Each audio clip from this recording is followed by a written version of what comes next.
Hello guys, कैसे हैं आप सब। भगवान से प्रार्थना करती हूँ कि हम सब सेफ रहें। क्यों कह रही हूँ मैं ये, क्योंकि बहराइच में भेड़ियों का आतंक मच गया है बहुत ज़्यादा, और जंगली खुखार भेड़िए बस्तियों में आने लगे हैं और बच्चों को उठा के ले जाने लगे हैं। तो एक बार तो मुझे लगता है कि अगर वो हमारी बस्तियों में आने लगे हैं तो हमारे लिए अब सेफ जगह शायद जंगल ही है, क्योंकि सब जंगली जानवर बस्तियों में आ गए हैं, शहरों में आ गए हैं। तो हम सब के लिए सेफ जगह शायद जंगल ही है। और जो बहराइच में भेड़िए आए हैं उनको तो पुलिस ने पकड़ भी लिया है, पिंजरों में डाल दिया है, और जो 2-3 का झुंड और है उनको भी पकड़ के पिंजरों में डाल दिया जाएगा। वो फिर दोबारा हमला नहीं करेंगे।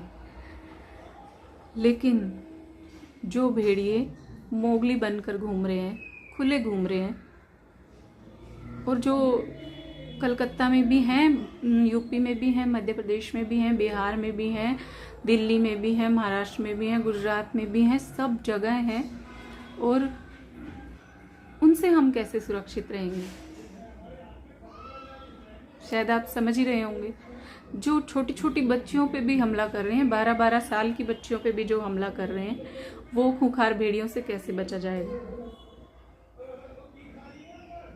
कभी कभी समझ ही नहीं आता कि ऐसी कौन सी नैतिक शिक्षा का पाठ इन लोगों को पढ़ाया जाए इनके जो दिमाग में केमिकल रिएक्शन चलता है वो कैसे ठीक हो। और जिनका पता चल गया है उनको तो शायद जेलों में डाल दिया गया है, और लेकिन जो ऐसा काम करके और खुले घूम रहे हैं, जो हंसते होंगे कि हम में तो आज तक पुलिस पकड़ भी नहीं पाई, ऐसे भी लाखों लोगों में। ये कुछ सवाल मेरे मन में थे और कुछ ऐसे द्वंद्व सा चल रहा था, जो कि मैंने सोचा कि मैं आपसे शेयर करूँ सबके सामने।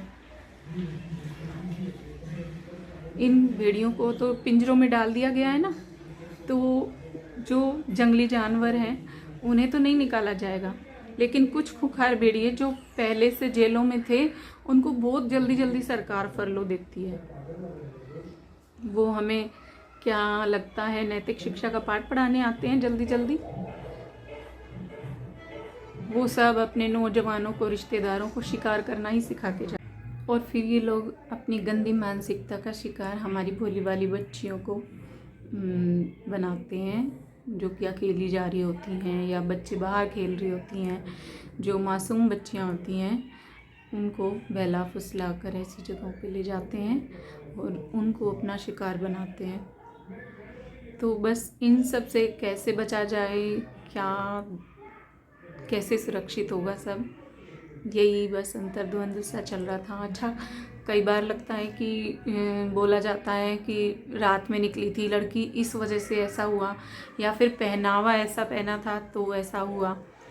लेकिन इस जो छोटी बच्चियों को शिकार बनाया जाता है इस तरीके से, तो उन सब बातों पे विराम लग गया, क्योंकि छोटी बच्चियों का क्या पहनावा और क्या निकलना, उनका क्या शाम को खेलना, क्या बच्चियों को कैद में ही रख लेना चाहिए। शायद यही एक यही एक इलाज है कि हमें बच्चियों को कैद में रखना चाहिए, हमें उन्हें नहीं निकलने देना चाहिए, क्योंकि बाहर का माहौल सच में बहुत ख़राब है। जो कि हमारे पहले के लोग कहते थे कि अब 21वीं सदी में हमारा भारत जा रहा है, विकसित देश बनने जा रहा है, और ये गंदी मानसिकता ये के लोग अभी भी खुले घूम रहे हैं। उनकी मानसिकता को कैसे बदला जाए और बच्चियों को कैसे सुरक्षित रखा जाए, यही एक सवाल छोड़े जा रही हूँ आप सबके लिए। फिर मिलेंगे एक नए वीडियो के साथ। बाय।